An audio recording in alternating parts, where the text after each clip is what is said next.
Our next presenter is Kate Harmer. Kate, I hope I pronounced it. Is it Harmer or Hammer? Hamer. Thank you. Shocking with pronunciation. I can't even pronounce champagne properly, or the brand. So Kate is the principal lawyer and trademarks attorney of Kate. Kate is a specialist brand protection and intellectual property law firm founded on integrity and with a rebellious, fearless spirit to push the boundaries of conventional legal practice. In an industry that is highly conservative and set on tradition, Kate dares to be different. Kate prides herself on being professional yet personable and is passionate about providing specialist, tailored and innovative legal solutions for her clients. Please welcome Kate to the stage. Thank you.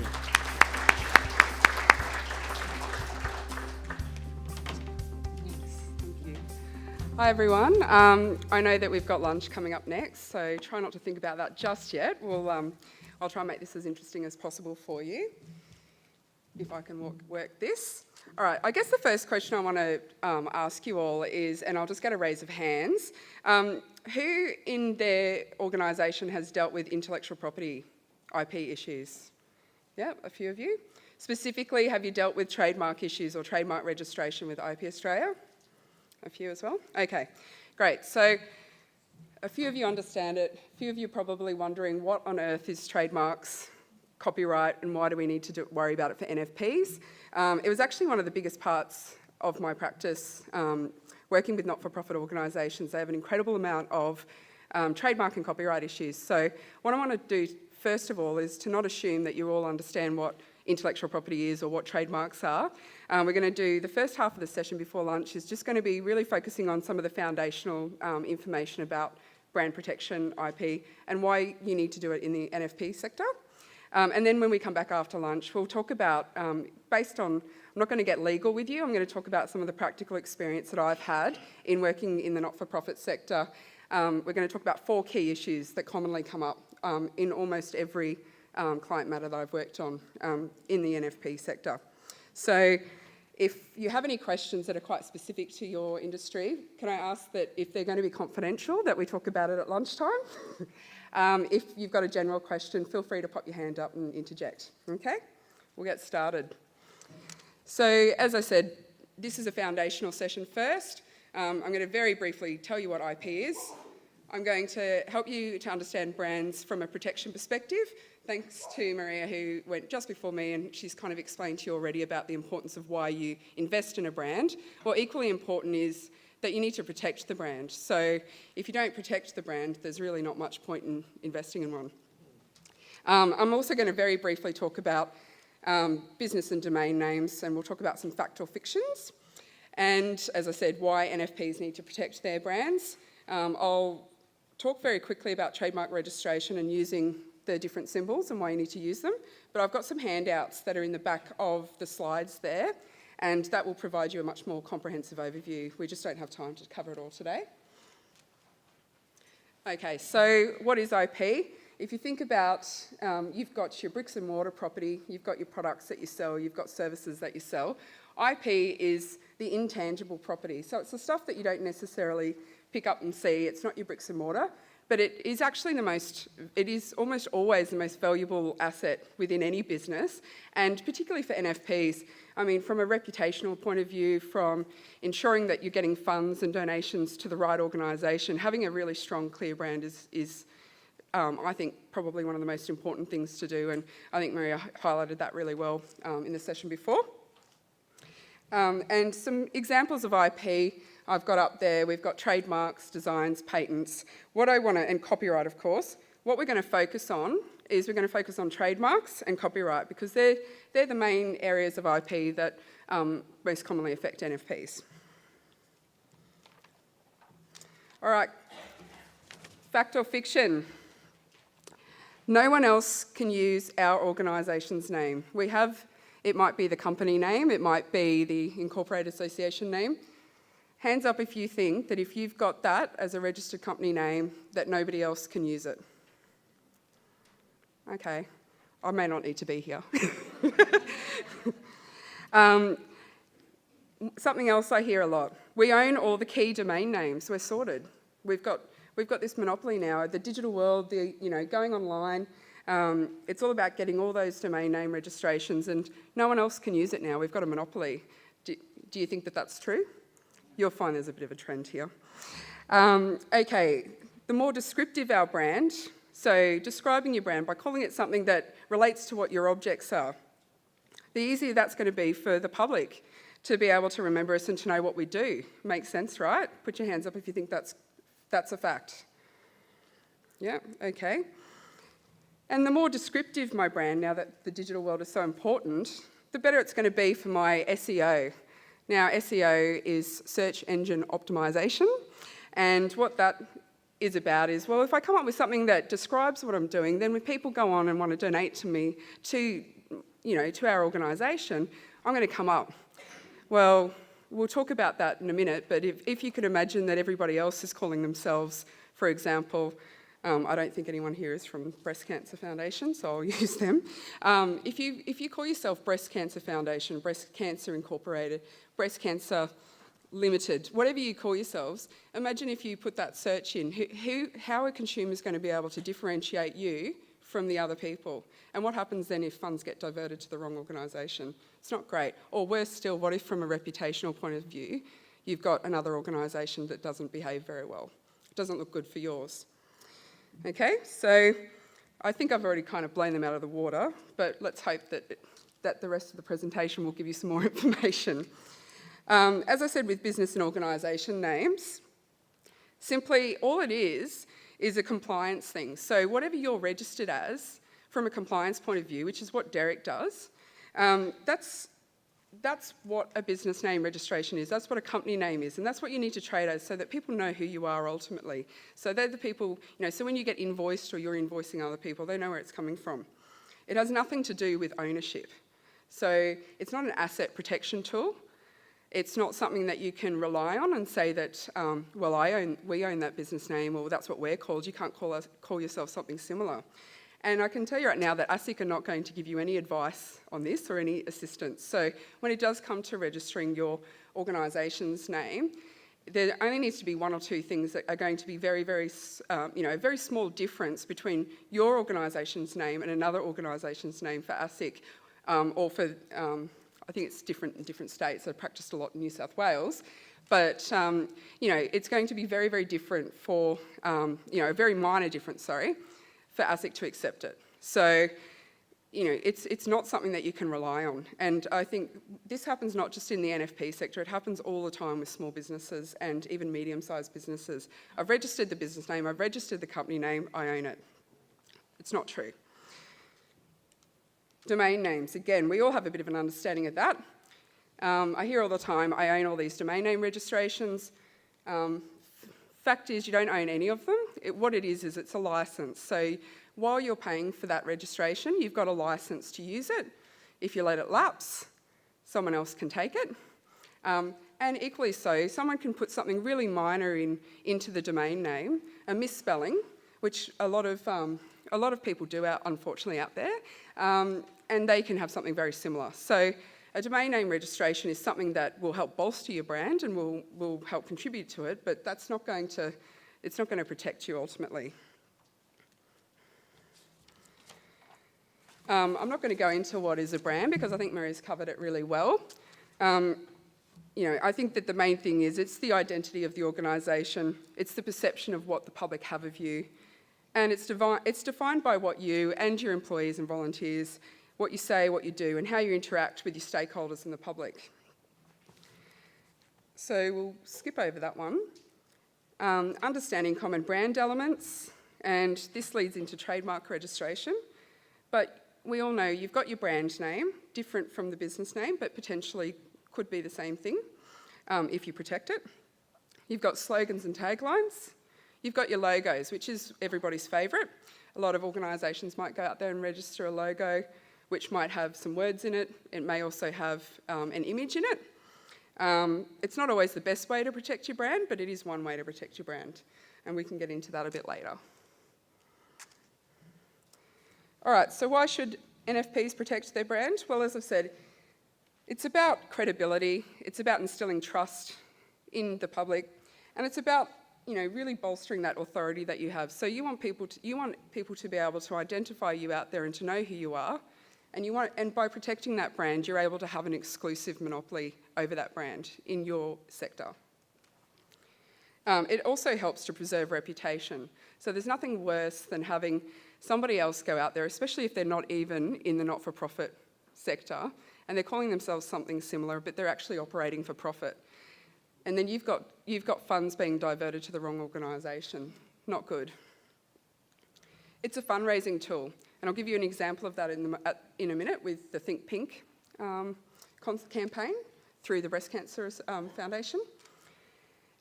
It's fantastic. If you've got good brand and you know that you're not infringing someone else and then you know that you can use it and you've got it registered, the commercial world will love you. They will want to work with you. And we've heard from Troy earlier that donations are down. There are other revenue streams. So, and I'll talk about that in a minute. In fact, I might even go to that now.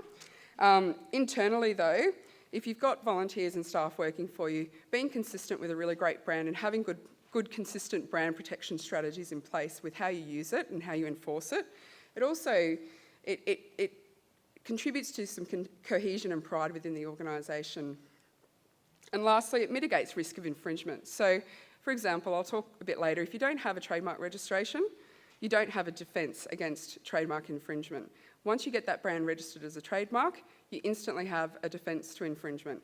And I think that for small businesses and for not-for-profit who don't have a lot of money, it's a very cost-effective way to mitigate your risk, equally as much as important as generating an asset for the organisation.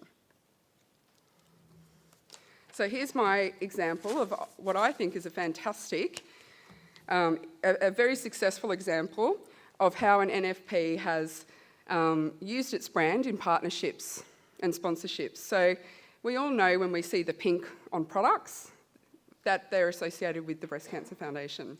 And you're more inclined to purchase it as well, I know I am, than to just buy from another product. So you think, well, I'm doing a good thing and it looks good for the commercial world as well. They're not just out there for profit, they're actually going to be contributing X number of funds. And you'll find that almost all for-profit companies and organisations will want you to have a trademark registration that you can license to them under an agreement to be able to do this. So having trademark registrations are a fantastic way to start building relationships with the commercial world. And that's just there was hundreds of examples on there, but there's just a few that I thought were quite interesting, shows the diversity of what they can do. All right, we're going for time. So quickly, what's a trademark? So this is just my summary of it from the Act. It's essentially a sign that's used, or it's intended to be used, so you may not be using it for certain products or services now, but you might want to do so in the future, in trade, to distinguish your goods or services from your competitors.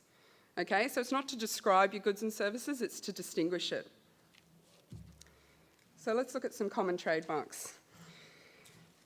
And I should say that there is actually no limit to what a trademark is. So there's no exhaustive list. It doesn't have to be a word. It doesn't have to be a tagline. There are sound trademarks. There are colour trademarks. There are now movement trademarks in Australia. So Toyota, who have the whole jump up and down. Jetstar weren't very happy about it, opposed it, were unsuccessful. There are now movement marks. So it's about the fact that it's a sign. It's not necessarily just these things, but I'm putting these examples up because they're the most commonly used in the NFP sector. So they're words, taglines. You've got devices there. And then you've got composites, or what we all refer to commonly as logos. So they will have more than two elements that could be potentially registered separately or registered as a single trademark. And what I was saying before about registering a logo is that the reason I say it's not always the strongest way to protect your brand is that if you have the word registered and then you have the device registered as a separate trademark, you can use them separately, you can use them together, and you can stop anyone from using anything similar in relation to that word mark. So if you change your branding, if you change the stylised form of the word, if you use it in different colours, the word mark will give you protection exclusively for that word. So that's, a generalisation, but usually that's what I would recommend. which brings me to the next point. What's a good trademark? So I've got a little scale here, starting with the weakest at the end. And I didn't look at the list of attendees, so God help me. I hope none of you are in the room. I'm starting with what I think is the weakest, and I'm moving up to the strongest. The weakest are generic. They're things that are so commonly used in trade or so descriptive, or even worse, they're just, not only are they descriptive, but it's not even clear what they are actually describing. So they're so generic. I mean, you look at some of these and you go, okay, what do they actually do? No idea. So they're very hard to protect, and they don't, I guess, from a branding perspective, get that message across. Then you move up the scale to descriptive. These are the most common trademarks that we have in NFP. And I've put a few examples there. You can get these protected, but they're very difficult to protect. And once you do get them registered, it's very hard to enforce, because people who have the same objective as you in the NFP sector have a defence that they're allowed to use those words to describe what they're doing. So they only need to use very minor differences to be able to operate under something similar. So try and steer clear, if you can, of the descriptive. Now, don't get depressed, because probably a lot of you are using descriptive things. There are other ways that you can work around that. And then moving up the list, we've got suggestive. So they're things that might be, and there's a bit of a fine line between what I call suggestive and arbitrary. So they tend to kind of give you a small indication of what they might be about, but they're not really specifically saying what the goods or services are. So there's a couple up the top there that were a client of mine, Bang on a Beanie. It doesn't say straight out that it's related to Brain Injury Association, but it's about a campaign that they run where you bang on a beanie. But on the face of it, it's not a descriptive trademark. Then you've got, moving up the list, you've got your, what I call, they're sort of referred to as arbitrary, but I sort of think of them as abstract as well, which makes it a bit more easier to understand. They're common words that exist, but they don't specifically describe the goods or services that you're providing. So there's some interesting ones that I found that I tried to find ones that I thought nobody would be here. So, they don't really talk at all about what they're doing, and for the most part, they don't even, Red Kite doesn't give you really any indication of what they're doing. But it's something that's probably a little bit more memorable to maybe some of their competitors, I use that phrase loosely, within the same, who have the same objectives. And then the best trademarks are the ones that are fanciful. They're the ones that are invented. And they can be things that include initialisms or acronyms. I'd be wary of using acronyms and initialisms, because they're becoming more and more common. And if you're using 3-word initialisms, then chances are they're not going to be that distinctive. But I've still put PCYC up there because it's developed such a strong reputation as well. And it is essentially invented from an initialism point of view, even though it stands for something. Oxfam, it's a great word that's invented. Everybody knows what it is. It stands out. Another client that I've worked with before, Give It. And so I guess you could even say that in some senses that does have some suggestive elements to it, but ultimately it is an invented word, and it's been able to attract protection quite easily. And then we've got a few others down there. Okay, so I've sort of covered some of this, but just to make it clear, why would you register a trademark? Because you don't have to. It's not compulsory to register. Well, the first thing is that it gives you exclusivity. So once you've registered it, and you have to register it for certain goods and services, which I'll talk about in a minute, you have a monopoly then, and the right to exclude anyone else from using that brand, or that trademark I should say, for those goods and services. So if you've got it in, for example, Class 35 or Class 36, which relates to various charitable services and fundraising, then no one else in that sector can use it. And they can't use anything deceptively similar either, which is good. It's not just about it being identical. It also becomes an asset. So when if you want to work with stakeholders and you want to find other ways to generate revenue for your organisation, you can then create an asset for the organisation that actually derives value and that can be licensed across to these commercial organisations. it gives you national protection. So if you've got a reputation that might only be centralised to Melbourne, and somebody opens up in Brisbane, you can't stop them unless you've got a really significant reputation up in Brisbane. If you've got a trademark registration, you've instantly got national protection. So you don't need to prove that reputation and that sort of, you know, that it's very, if you don't have registration, it's very much about locality of your reputation, and it's very hard to prove. And we'll talk a bit later about record keeping as well, and why trying to rely on reputation and use without a registration is very difficult for non-profit organisations who don't have those resources. It's also a deterrent. So if people see that you have the registration symbol used on your trademark, or they go and they're very diligent people, hopefully, and engage a lawyer to get brand clearance, we will see on the register that there is already rights for that mark, and we would recommend that the client thinks about using something different, because it's going to be potentially infringing, or it's going to be something that's going to be very difficult to get over the line. And as I said before, it's also a defence to trademark infringement. So once you've got it registered, they can't come after you for infringement. The other good thing about trademark registration, it's probably one of the most cost-effective ways, cost-effective IP registration systems, and you can renew it indefinitely. So it's something that lasts forever, and you can continue to pass it on and to sell it, to license it, as long as you continue to renew it every 10 years. And I guess that sort of covers the unregistered trademark elements.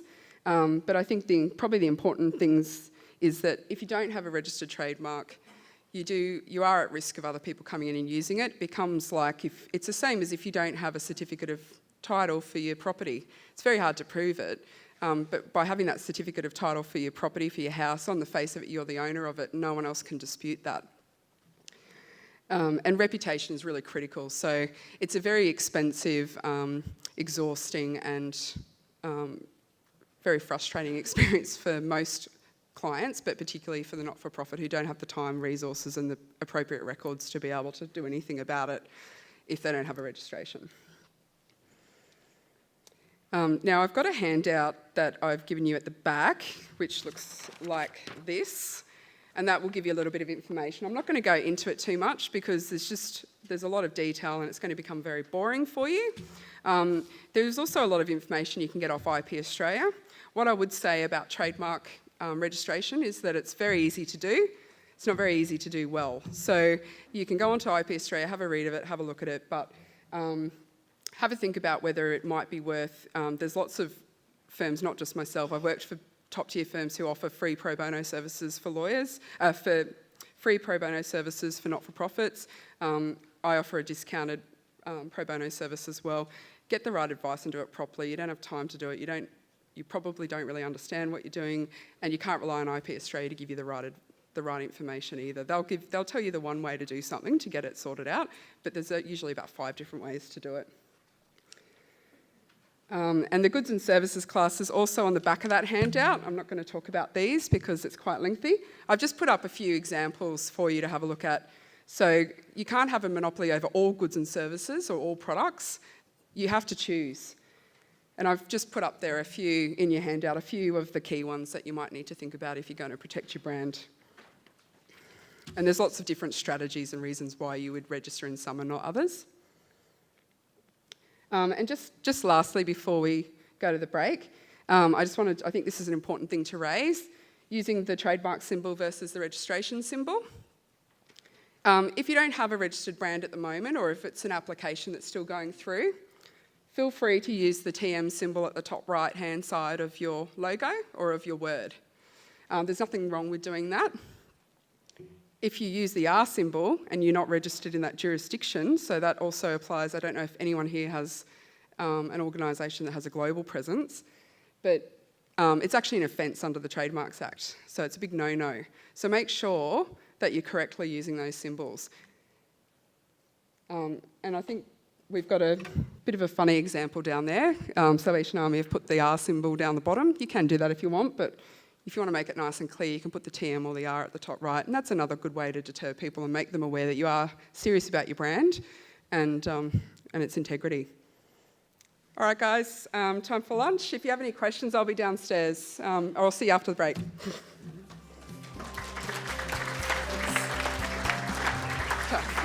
Thanks.